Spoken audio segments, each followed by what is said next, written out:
Y listo. Buenas tardes a todos. Otra vez, gracias por acompañarnos. Otra vez, con el gusto de tener al doctor Mauricio Villegas, ya ampliamente conocido en el mundo. Así Ujú. que adelante, Mauricio. Muchas gracias y pues nuevamente por la invitación, Hugo, te agradezco mucho y a ustedes doctores, también para compartir estos temas. Son dos temas, ¿verdad? Que son bastante amplios.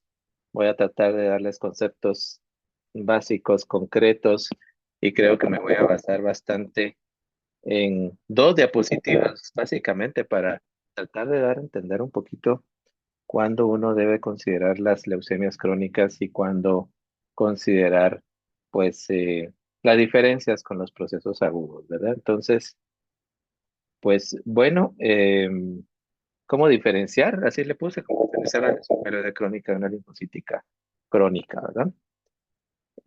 Voy a hablar un poquito, como les digo, realmente es una diapositiva de cada caso clínico, son casos que me han llegado a mí al consultorio, nada enredados, nada complicados, y voy a tratar de resaltar las características del por qué uno sospecha que sean crónicas, ¿verdad? Y voy a hablar un poquito de cómo funciona esta enfermedad, del cuadro clínico y del tratamiento. Bueno, el primer caso, me imagino que ya lo están viendo, es este paciente de 17 años, fíjense la edad, qué curiosa en primer lugar, y acude por un malestar general en el abdomen, acude a un médico en la práctica privada y él encuentra el examen físico, pues que se palpa una masa abdominal del lado izquierdo del abdomen y cuando realiza una hematología encuentra pues alrededor de 60.000 glóbulos blancos, la gran mayoría son neutrófilos, una anemia leve de 11,2 gramos, plaquetas altas, 770.000 y el médico, pues un médico general del interior de la República, se asusta al ver esta hematología, al sentir esta masa y lo refiere a la emergencia de un hospital, ¿verdad? Y el paciente acude a emergencia, está como sin nada, ¿verdad? Lo que llamábamos cuando éramos estudiantes, ¿verdad? Signo de playa positivo, porque está como sin nada, sus signos vitales son normales, encuentran una esplenomegalia marcada, no hay adenopatías, y entonces, bueno, doctores, a ver cuál es su impresión clínica y qué empezarían a hacer a este paciente en emergencia, ¿verdad? Porque la cosa es que estamos en emergencia de nuestros centros donde no hay hematólogo de urgencias, no hay nadie que les haga un frote, no, pues solo con estos datos. Los escucho.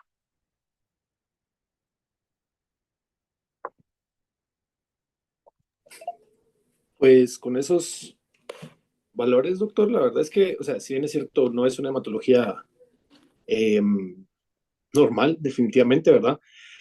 Eh,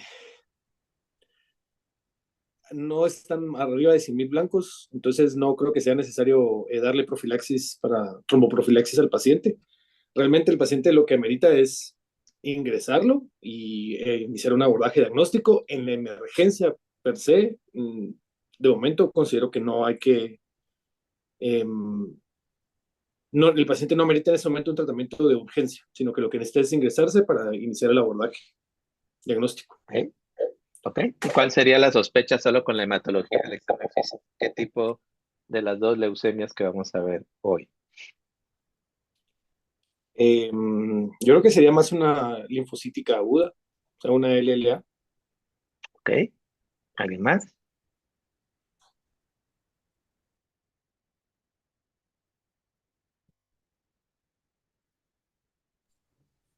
¿Alguien Escuchamos, más? Los doctor. escucho. ¿Eh? A ver, Huguito, que los conoces, mencionarles ahí su nombre para que nos digan qué más piensan. No sé si me escucha, doctora Valeria. Sí, em, pues para hacerle el abordaje diagnóstico, completarle con pruebas de función hepática y además un ultra. em, Pero eso es y plenomegalia, eso. no tiene nada más. Solo con esos datos, ¿cuál de las dos leucemias pensarías que es? ¿Una mieloide crónica o una linfoide crónica? O una aguda, ¿verdad? Así como lo mencionó el doctor. Ay, LLA. Ok, llevamos 2 LLA. ¿Quién más? ¿Alguien más? Doctora Carla es selectivo, pero no sé si quiere dar una opinión Súper. ¿Qué opine la doctora electiva? ¿Electiva ya medicina interna o electiva de todavía de pregrado? de pregrado, fíjate. Ok, súper. Bueno, ya pasó por medicina, me imagino yo. Ya. Hola, ¿qué tal? Buenas tardes. Sí, Hola. yo también pensaría que me inclinaría por una LLA. Ok, súper. Bueno, miren pues, a ver, por eso es que me interesaba, lo más importante creo que es esto, porque esto es lo que uno se lleva a casa, ¿verdad? Vean ustedes, toda leucemia aguda está mal. El paciente lo van a ver mal. La gran mayoría de casos. Yo a veces solo entra el paciente a la clínica y digo, este es una leucemia aguda. Independientemente si es linfoide, si es mieloide, si es lo que quieran, porque tiene esa cara de neoplasia que ustedes la conocen muy bien porque ustedes se dedican a los tumores. Es un paciente que tiene historia de fiebre, que tiene historia de malestar general, de dolor de huesos probablemente, de sangrados, todo el síndrome anémico. Y este es un paciente completamente asintomático, solo con un leve molestia abdominal. Entonces, miren, pues, solo con ver la hematología hay que sospechen de un proceso crónico, ¿sí? No agudo. Les voy a dar algunas claves. Uno, miren, la hematología está expensa de neutros. No puede ser linfoblástica. ¿Por qué? Porque la linfoblástica lo que da es neutropenia. Y aquí tiene 77% de neutros. La única que nos puede jalar la alfombra es una leucemia mieloide aguda M2, que es la que se tiene diferenciación. Pero en esa vamos a tener una anemia severa y todas, casi todas las leucemias, miren, raramente yo he visto una leucemia con trombocitosis, solo en niños chiquitos. Pero de ahí la gran mayoría de leucemias agudas van a tener trombocitopenia, no trombocitosis. Entonces vean ustedes recuerden ustedes que la leucemia mieloide crónica es de las neoplasias mieloproliferativas. Entonces aquí ustedes ven proliferación mieloide, que entonces recuerden que las plaquetas pertenecen a la familia mieloide, los neutros a la familia mieloide, tiene esplenomegalia, que eso puede darse en las leucemias mieloides agudas, no también, principalmente las monocíticas, también a las linfoblásticas pueden ver usted, pero el paciente que esté tan bien como sin nada, realmente da la idea de que esto es un proceso crónico, ¿de acuerdo? Por supuesto, de que hay que confirmarlo. ¿Cómo se confirma? Con un frotis de sangre periférica así de sencillo, de elemental, que si ustedes tuvieran la oportunidad de tenerlo en urgencias, solo se hace un frote y ustedes ven absolutamente toda la morfología de la mieloide crónica, que es como ver la médula ósea, solo que en la sangre periférica, y ya con eso uno está seguro que es una mieloide crónica. Estos pacientes yo ya ni los ingreso, a menos que tengan lisis tumoral, pero casi nunca tienen lisis tumoral, a menos que esté muy avanzada la enfermedad. Estos pacientes son ambulatorios, de manejo ambulatorio, se les hace el cromosoma Filadelfia ambulatorio, eso sí, se les hace todo como ustedes dijeron, ácido úrico, todas las pruebas hepáticas, renales, lo que ustedes quieran, y se les hacen las pruebas diagnósticas para ver qué es. Pero entonces vean ustedes, clave, a expensas de neutros, anemia muy leve, nunca los procesos crónicos son de anemias severas, a menos que ustedes ya lo diagnosticaron y lo siguieron por mucho tiempo y en ese tiempo evoluciona, se pone agresiva la enfermedad, ahí sí dan anemias más severas, pero al principio nunca van a dar anemias severas, siempre son anemias leves y plaquetas altas. Solo con eso, entonces, piensen ustedes y sospechen que es una leucemia mieloide crónica. Bueno, ¿cuál es la leucemia mieloide crónica? Bueno, de hecho se piensa que esta es una enfermedad por la cual la leucemia precisamente recibe su nombre, ¿ya? Vean esto del doctor Virchow en 1800 y algo, ya describió en 1845. Esta es una enfermedad, algo así como mieloma que describimos la semana pasada, que es una enfermedad muy viejita, descrita muy antiguamente. Y esta publicación ya del doctor Virchow menciona estos pacientes de los cuales tenían el vaso grande y que les funcionaban las venas y salía pus, ¿verdad? Salía sangre blanca, le llamaba eso. Recuerden ustedes que el término leucemia es sangre blanca, ¿verdad? Entonces, ellos decían, bueno, tienen esta sangre blanca y por lo tanto después fue acotándose el término de leucemia. Entonces es muy viejita y se piensa que estas primeras descripciones eran pacientes con leucemia mieloide crónica precisamente. Espero que estén viendo la foto de la morfología y vean ustedes a la derecha, es un precipitado de un tubo de hemato y vean ustedes cómo se ven los glóbulos rojos abajo. Vean ustedes la cantidad de glóbulos blancos, por eso se llamaba leucemia, ¿verdad? Sangre blanca. ¿Por qué? Porque si ustedes hacen un análisis de un hemograma de un paciente normal, incluso con leucocitosis normal, solo van a ver una pequeña lineecita de glóbulos blancos y el resto es plasma. Entonces, al ver esta gran cantidad de glóbulos blancos, ya ustedes saben que el paciente tiene una cantidad exagerada. Este paciente tenía 300,000 glóbulos blancos que está descrito en estas fotos. Y fíjense que para más, de hecho, fíjense que estos glóbulos blancos se ven como verdosos. En el instituto es bien gracioso porque fíjense que los técnicos que hacen la extracción de leucos, porque de los leucos es donde tenemos el material genético para hacer los análisis de las diferentes alteraciones genéticas de las enfermedades leucémicas o de otras enfermedades. Cuando tienen un paciente así, que llega con un tubo así de hemato, porque es donde van a aislar los leucos, solo lo ven ya verdoso y solo me dicen, mire doctor, esto es mieloide.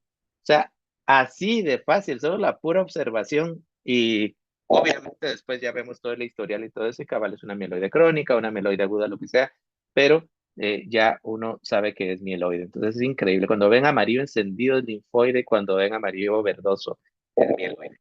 Bueno, aunque no me crean, todas estas células que ven acá son células de la sangre periférica y las únicas normales son los neutrófilos que ven ustedes, pero todo el resto son células intermedias de la médula ósea, pero no son blastos. Si ustedes me preguntan por qué una leucemia es crónica o por qué es aguda, el término agudo y crónico quedó, pero de antaño. Y se quedó en que agudo era porque el paciente estaba muy mal desde el principio. Y por eso dijeron, esta es una sangre blanca aguda, una leucemia aguda. Y cuando el paciente tardaba mucho tiempo, muchos meses o años en ponerse mal, dijeron, bueno, este padece de una leucemia crónica. Pero realmente hoy por hoy sabemos que los procesos agudos, y eso es un concepto que por favor que se nos quede muy claro, los procesos agudos, las leucemias agudas, se caracterizan por los famosos blastos, que son las células más inmaduras de la sangre y de la médula. Mientras que los procesos crónicos, las células son maduras. Por eso es que les digo yo que con un extendido de sangre periférica, en la gran mayoría de casos yo puedo decir, esto es un proceso agudo o esto es un proceso crónico. En este caso, les voy a decir que de todas las células que vemos acá, probablemente esta sea un blasto porque tiene nucleolos. Y paren de contar, todos los demás son entre metamielos, mielos, estos son bandas, metamielos, tienen plaquetas, en fin, este es un paciente que no tiene, y la otra cosa es que tiene vasofilia, ¿verdad? Otra de las características de la leucemia mieloide crónica. Entonces, es muy fácil de distinguir un proceso crónico de un proceso agudo para los que nos gusta el microscopio también, porque a muchos de mis colegas no mucho les gusta. Y la leucemia mieloide crónica cambió a partir de esto que me imagino que se los preguntaron 1000 veces en el pregrado, probablemente se los van a preguntar en el posgrado. Y si alguna vez tuvimos nociones de genética, que ustedes sí las tuvieron, porque cuando yo estudié, yo me recuerdo mi única clase de genética fue que nos dieron una fotocopia de un cariotipo, lo teníamos que recortar y de ahí ordenarlo. No sé si el doctor Castro recibió alguna otra clase de genética en tercer año, cuarto año, pero nunca recibimos, yo por lo menos nunca recibí. Entonces, y nos hablaban precisamente del cromosoma Filadelfia, ¿verdad? Famoso cromosoma Filadelfia. Entonces, vienen unos doctores y que eran genetistas y estaban probando tinciones de cromosomas. Y al teñir estos cromosomas, agarraron como modelo la leucemia esta mieloide crónica y descubrieron que había un cromosoma 22 muy diminuto, muy chiquitito. Este es todo el paper, imagínense, esta es toda la publicación de Peter Nowell y David Hungerford, donde en 1960 descubren este cromosoma diminuto en algunas cantidad de pacientes, no eran muchos. Creo que eran 9 pacientes donde obtienen y en todos se repetía lo mismo. Entonces ellos dijeron, no, pues esta es la explicación genética de esta enfermedad, definitivamente. Y le pusieron Filadelfia porque obviamente ambos centros donde estudiaban estos doctores estaban en Filadelfia y por eso pues fue conocido como cromosoma Filadelfia. Aquí tienen ustedes a Peter Nowell y David Hungerford, como les digo en este paper en 1960, es bien chiquitito, esto fue descrito en la revista Science, y si ustedes quieren ver, imagínense, esto no es del paper original, pero vean ustedes cómo es de la época más o menos, y este es el cromosoma 22, y vean ustedes cómo le hace falta una gran cantidad de los brazos, del brazo largo, el cromosoma 22, por eso se describe como 22q menos, porque el brazo largo está ausente en una gran cantidad, es bastante grande, y entonces ellos le llamaron cromosoma Filadelfia. Y con eso, pues cambia completamente toda la vida de las leucemias y el cáncer en general, porque fue el primer cáncer donde se describe que hay una lesión genética o una alteración genética que lo produce. Ya en los 70s, ya esta doctora, aunque yo nunca la conocí, realmente ya falleció lamentablemente, tengo una gran admiración por ella, que es la doctora Janet Rowley. Janet Rowley, de hecho, yo siento que hay como una conexión con el instituto porque una de nuestras madrinas en el CIMA en Navarra fue discípula de Janet Rowley en Chicago y entonces, y ella a su vez es pues nuestra como madrina, por así decirlo, que trabaja en el Centro de Investigación Médica Aplicada allá en Pamplona, en Navarra, en la Clínica de Navarra, CIMA. Entonces, eh, por eso creo que le tengo muchísimo cariño a esta señora y ella descubrió nuevamente, ella es genetista, ella era genetista, nuevamente empieza a descubrir nuevas tinciones cromosómicas, o sea, no era ni hematóloga, ni oncóloga, ni nada. De hecho, estudiaba mucho los pacientes con síndrome de Down, con trisomía 21. Y ella buscando esas nuevas tinciones cromosómicas, descubre que el cromosoma 22, porque agarra como modelo nuevamente la leucemia mieloide crónica, vean ustedes que distintas completamente acá las metafases y los cromosomas, ya empiezan las técnicas de bandeo, y vean ustedes que ella descubre que era un cromosoma 9 mucho más grande y un cromosoma 22 chiquita, y entonces a Janet Rowley le debemos lo que realmente hoy por hoy conocemos del cromosoma Filadelfia, que es una translocación 922, es decir, un poco del material cromosómico pasa al 22 y mucho pasa al 9 y tenemos un 9q más y un 22q menos y esa es la verdadera translocación 922. Entonces a Janet Rowley se lo, se lo debemos. Janet Rowley también descubre otras alteraciones, la translocación 821, que la vemos también en leucemia mieloide aguda, y también la 1517, que es la famosa promielocítica, que esa la buscamos constantemente en el instituto también, porque tiene también un blanco molecular. Entonces, y describen que Janet Rowley llegaba en bicicleta a su laboratorio en la Universidad de Chicago hasta los 90 y algo de años, así que es súper admirable y me encanta saber de su historia, que dice que ella igual, ¿verdad? Ella tenía que fotografiar las metafases, empezar a recortarlas, y ya cuando las tenía ordenadas, porque ella se dedicaba mucho a su familia y también a sus hijos, ella recortaba sus metafases mientras hacía tareas con sus hijos, y cuando las terminaba de ordenar, le decía a sus hijos, por favor, no respiren. Y en ese momento les tomaba fotos nuevamente a las metafases ordenadas para descubrir qué alteración genética tenía. Entonces es súper admirable, ya fue condecorada por Barack Obama hace muchos años. Bueno, la translocación 922, como les decía, un pedacito del 9 pasa al 22, una gran parte del 22 pasa al 9, pero lo que fisiopatológicamente pasa verdaderamente para producir la leucemia mieloide crónica, pasa en el cromosoma 922, que es el verdadero cromosoma Filadelfia, y ocurre una unión entre dos genes. El gen BCR, que se encuentra en el cromosoma 22, y el gen ABL que se encuentra en el cromosoma 9. Aquí ven ustedes los dos genes fusionados y esto pues ya se forma el oncogen. Bueno, Nora Heisterkamp más adelante, ya en los 90, en la era molecular, trata de pues, plantearse si realmente este cromosoma de Filadelfia producía la enfermedad. Y entonces en ratones transgénicos, ellos producen esta gen de fusión BCR-ABL, se lo inyectan a los ratones y resulta ser que los ratones desarrollan la leucemia mieloide crónica. Entonces, ahí es donde realmente se sabe que ese gen de fusión es el que produce la enfermedad. Esta es una publicación muy bonita del New England de hace muchos años, pero es muy buena porque prácticamente este es el cromosoma 22 y 9 normales, esta es la translocación cromosómica, un 9Q más, ¿verdad? Porque tiene más material cromosómico, 22Q menos. Estos se llaman translocaciones balanceadas porque realmente no hay pérdida de material genético, solo hay un intercambio del material genético, pero realmente no hay pérdida en él. Entonces, este BCR-ABL, obviamente aquí se produce el BCR-ABL, se traduce a un ARN oncológico que se llama BCR-ABL y este a su vez en una oncoproteína. Bueno, el ABL dijimos que estaba en el cromosoma 9 y es una tirosinquinasa, entonces necesita de ATP para funcionar. Y quiero que se concentren solo aquí arriba. El ABL, ¿para qué sirve? Para proliferación celular, para la adherencia de las células. Eso quiere decir que solo las células maduras circulan en la sangre, mientras que las inmaduras permanecen dentro de la médula ósea y regula la apoptosis, es decir, que la sangre o la familia mieloide viva lo que debe vivir.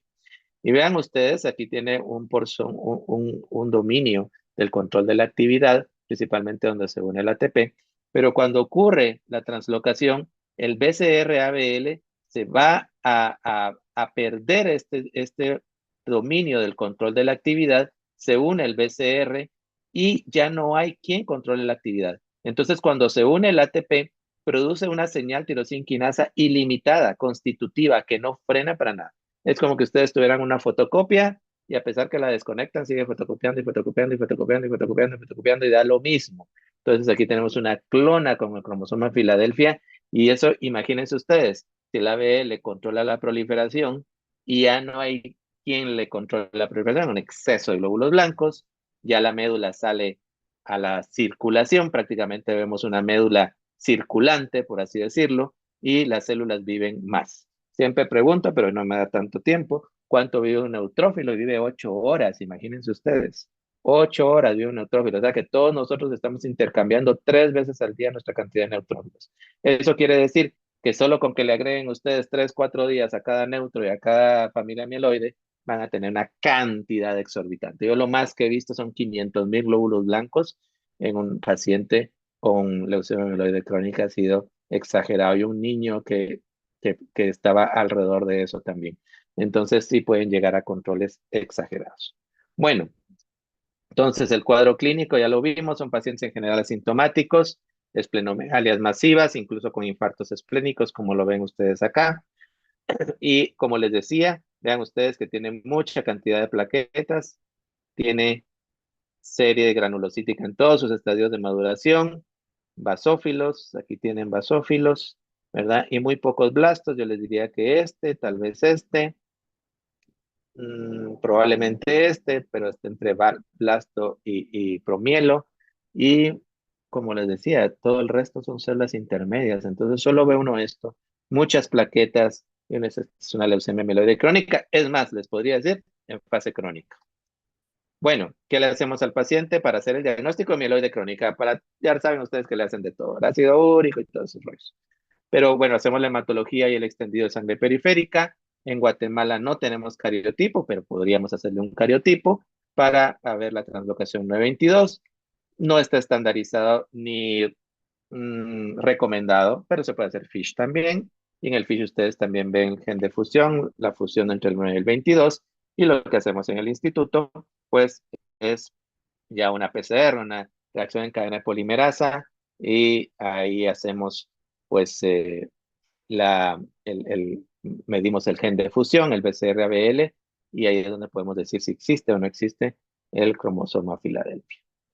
Entonces, nosotros cuando en el instituto nos mandan un paciente con sospecha de leucemia mieloide crónica, obviamente le hacemos el BCR-ABL Y vean ustedes que hay diferentes tipos de BCR-ABL. O sea, todos pueden ser medidos por el instituto y nos gusta clasificarlo cuál es cuál.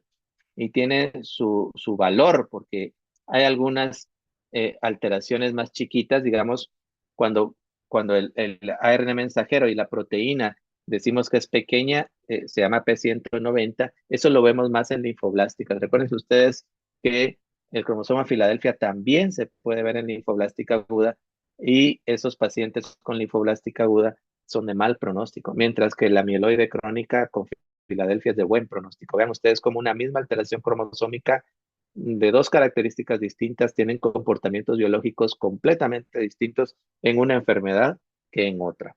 La gran mayoría de los pacientes con leucemia mieloide crónica tienen este tamaño proteico, P210, que son estos transcritos que ven ustedes aquí, estos dos. Y algunas veces descubrimos lo que se llaman transcritos atípicos, que son mucho más grandes, de 230. Y estos también se pueden diagnosticar. Porque es importante, y esto a veces es difícil poder captarlo, pero porque es importante hacer esto, se llaman diagnósticos moleculares cualitativos, porque solo es presencia o ausencia. Aquí no estamos diciendo cuánta cantidad tiene, sino solo si está presente o ausente. ¿Por qué es importante? Porque la P210 sí la podemos cuantificar, entonces esa es la que seguimos con el tratamiento. Mientras que si un paciente tiene P190 o P230, en Guatemala no podemos cuantificarla, en otros países sí. Y por lo tanto, entonces para nosotros es bien importante saber el tamaño transcrito, porque si no, ya cuando lo cuantifican los médicos, por ejemplo, si es una P230 que ya nos ha pasado, le reportamos una P230, esa no se puede cuantificar y cuando ellos nos la mandan la cuantificación sale que está en 0, pero no es porque el paciente esté yendo bien, simplemente porque no es cuantificable la P230 en Guatemala.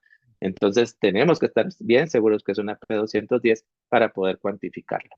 Este es un paciente del instituto, ese es un control positivo y este sí es el paciente en sí, todos los demás fueron negativos y aquí tiene el BCR-ABL de la P210, que tiene más o menos 210 pares de bases. Bueno, solo para recordarles, recuerden que hay 3 fases en la leucemia mieloide crónica, propiamente crónica, fase acelerada o fase blástica. ¿Cómo hacemos para diferenciar los hematólogos? La cantidad de blastos y otras características, ¿verdad? Como características genéticas, pero obviamente no es ilógico pensar que entre más avanzada la enfermedad acelerada o blástica, peor le está yendo al paciente, peor le va a ir y realmente muy poca posibilidad de controlarlo o más difícil controlarlo. Hacemos evaluaciones de riesgo, que tenemos varias mediciones, incluso la European Leukemia Net, que es la que nos rige en la leucemia mieloide crónica, tiene algunos puntajes, ustedes se meten ahí al sitio, ponen todo lo que les pide y les dice qué riesgo tiene, porque los de alto riesgo ustedes los pueden manejar más agresiva y los de bajo riesgo supuestamente más tranquilos con un inhibidor de tirosina quinasa de primera generación y también está esta otra clasificación de riesgo. Bueno, vean ustedes el tratamiento. Este es el BCR, este es el ABL1 más bien, es el gen ABL1. Y quiero que vean ustedes en esta representación de toda la proteína, hay una cola, que lo ven ustedes aquí, de ácido mirostólico, el cual se inserta aquí e inhibe la acción de esta tirosina quinasa. Toda esta parte se pierde con la fusión del BCR y entonces ya no hay quien controle la enfermedad. Bueno, se conocía por cristalografía cómo era la proteína, se conocía que el ATP se une acá, se recuerdan que el ATP es el que lanza la primera señal para iniciar la función de la tirosina quinasa, este se usa aquí, de hecho se llama acá el dominio tirosina quinasa, y entonces Brian Drucker y con Siva Heihi en ese entonces, después fue Novartis, dicen, bueno, ¿por qué no diseñamos un medicamento por computadora que se agregue acá, que se inserte acá y bloquee el ATP? Y entonces así se crean los primeros inhibidores de tirosina quinasa súper efectivos, donde las células Filadelfia positiva empiezan en apoptosis y se mueren. Y entonces surgen el primer medicamento, este Simatinib, es el primer medicamento que se inserta, es un inhibidor competitivo del ATP, como les decía, en el dominio tirosina quinasa del ABL1, y así es como funciona.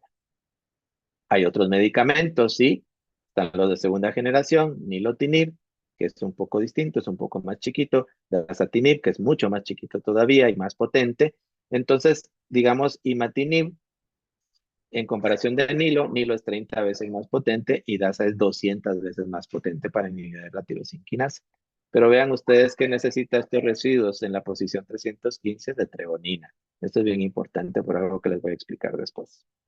Bueno, entonces, después iniciamos el medicamento y sabemos, vamos a cuantificar el BCR-ABL y tenemos una guía siempre de la European Leukemia Net que nos va a decir si el paciente le está dando una respuesta óptima según el tiempo y la profundidad de la respuesta, y estos son porcentajes del BCR-ABL que medimos, que también los medimos en el instituto. Cuando el paciente está en advertencia, eso quiere decir vigílenlo de cerca, aguas, no le está yendo tan bien, y cuando falla. Cuando hay fallos, que hay resistencia al TKI y hay que cambiarlo a otro TKI más potente, ¿verdad? Entonces, ¿qué pasa? Cuando ustedes tienen remisión hematológica, es lo primero que van a controlar, la hematología. Después, si hicieran hemoscariotipo, vamos a eliminar todo el cromosoma Filadelfia, pero de ahí vamos a cuantificar el BCR-ABL y entre menos BCR-ABL tenga, mayor posibilidad de cura va a tener el paciente. Estos son ejemplos del instituto. Lo mejor que le puede ir es que el paciente después de un año de tratamiento tenga menos del 0.1% de BCR-ABL. Y aquí ven ustedes este monitoreo. El paciente entró con 0.4, de 0.022, 0.012, y aquí está en 0.004. O sea, este paciente le está yendo muy bien. Aquí vean ustedes, este paciente tenía 50% de BCR-ABL. Este no tiene respuesta de nada, de hecho. Vean ustedes este paciente de un 2%, se elevó un 48%, 50%, este paciente es resistente al tratamiento, por lo tanto hay que cambiárselo. Y aquí, por ejemplo, tenía un 0.9%, yo me recuerdo muy bien de esta paciente porque fue mía, realmente falleció, y después de estar en una respuesta molecular mayor, a los meses entra en una crisis blástica llena de blastos, se comportó como una leucemia mieloide aguda y fallece con un BCR-ABL mayor que el ABL de control. Entonces, vean ustedes cómo puede ocurrir estas cosas también en ciertos pacientes. Afortunadamente no son la mayoría. Entonces hacemos cualitativo para el diagnóstico, cuantitativo para ver respuesta de tratamiento, y el cuantitativo se hace cada 3 meses o cada 6 meses, según cómo vaya el paciente o en el tiempo que ustedes lo estén monitorizando. Sin embargo, hay unos pacientes que nos hacen resistencia. 10% resistencia primaria, eso quiere decir que nunca responden, 10% resistencia secundaria, y algunas veces, pues, esto depende de cada país. Pero ¿qué pasa cuando hay resistencia? Tenemos que evaluar que la mayoría de pacientes lo que tienen es que hacer mutaciones en el sitio de unión del medicamento. Entonces nosotros secuenciamos todo el ABL1 y al secuenciar todo el ABL1 sabemos, ya es conocida su secuencia de aminoácidos y podemos descubrir cuando hay variantes, antes llamadas mutaciones, en el BCR-ABL1, en el ABL1, perdón, y podemos decir cuál de estas variantes tiene el paciente. Y si tiene de estas variantes, que no todos tienen, más o menos un 40-50% de pacientes van a tener estas variantes, podemos decir qué medicamento le puede ir mejor. Eso quiere decir que estas mutaciones no responden a Nilo, estas no responden a Dasa. Entonces, si tiene estas mutaciones, yo le dejo Nilo, si tiene estas mutaciones, yo le dejo Dasa, y si tiene la T315I, le tenemos que dejar una que se llama Ponatinib, que es uno de tercera generación. Así es como hacemos este análisis mutacional. Esta es una técnica que se llama Sanger. Vean ustedes, todas estas montañitas son las secuencias de los aminoácidos. Y aquí lo que vamos a ver es esta sustitución. En la posición 1360 del ADN es una guanina por adenina. Y esto se traduce a nivel proteico con un ácido glutámico. En la posición 453, este residuo se va a sustituir por una lisina. Y esta es una mutación importante. Y este paciente tenía 2 mutaciones porque también tenía esta que se llama G250E. Aquí también es en estas posiciones. Entonces, tener 2 mutaciones en el mismo paciente con resistencia no es bueno. De hecho, este paciente falleció después de dejarme el nilotinib porque tampoco respondió al nilo. Entonces, nos vamos, cuando tenemos mutaciones, es como siempre les digo que es como un antibiograma de un urocultivo, ¿verdad? Ustedes ven cuál es el antibiótico mejor, cuál es la concentración mejor y todo esto. Entonces, por lo tanto, el paciente podemos escoger cuál es el mejor tratamiento según la mutación que tenga. Importante que se tome la medicina porque son medicamentos orales, ¿verdad? Y las personas no se lo toman y las respuestas tienen que ver con arriba del 90% de que se tomen su medicamento. ¿Cuál es el futuro? Quitar el medicamento. Ya hay curación. 25% de los pacientes se pueden curar y hay que elegir bien qué paciente hay que quitarle el medicamento. En Guatemala todavía no lo estamos haciendo porque nos faltan algunos criterios, tanto institucionales como nosotros del laboratorio, porque hay que entregar cada mes resultado por un año y eso no se puede. Es muy caro y además no nos da tiempo, pero yo pienso en algún momento sentarme con los que manejan la leucemia amiloide crónica y yo como INVEGEM para poder hacer un protocolo muy estricto y poder ver a quién quitamos el medicamento, porque seguro hay muchos de los que yo conozco de hace años que ya deben estar curados. Y el futuro también es hacer un NGS, eso ya lo estamos haciendo en el instituto. Hacemos secuenciación mieloide de 30 genes, incluyendo el ABL1, y hemos descubierto muchas más mutaciones de otros genes, y en el ABL1 que no las descubrimos por Sanger, y eso de hecho, mañana me voy a Houston, al SOHO, que es el de la Sociedad de Oncomatología, vamos a presentar un póster acerca de nuestras experiencias usando NGS en leucemia mieloide crónica resistente a tratamiento. Y estos son más o menos los genes que hay que ver. Bueno, se me fue mucho el tiempo, pero ya, 20 minutos. Segundo caso, es un paciente de 56 años. Yo creo que les voy a describir mejor. Vean ustedes, no tiene tantos leucos, pero vean ustedes, 82% de linfos. ¿Ya? Allá teníamos neutros, aquí tenemos linfos.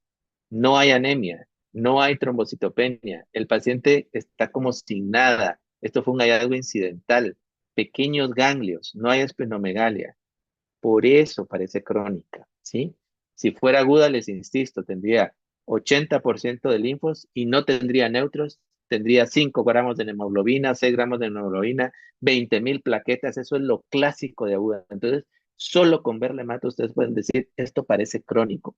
Paciente mayor, paciente está como sin nada, tiene apenas unos ganglitos y tienen esta hematología, esto parece crónico. Si ustedes vieran un paciente tóxico, con fiebre, en malas condiciones, con esta hematología, pero con 5 gramos de hemoglobina y 20,000 plaquetas, esto es agudo y hay que ingresarlo y hay que hacer un montón de cosas por él.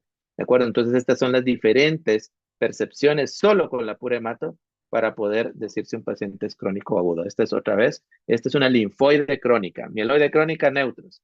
Este es puro linfoide crónica.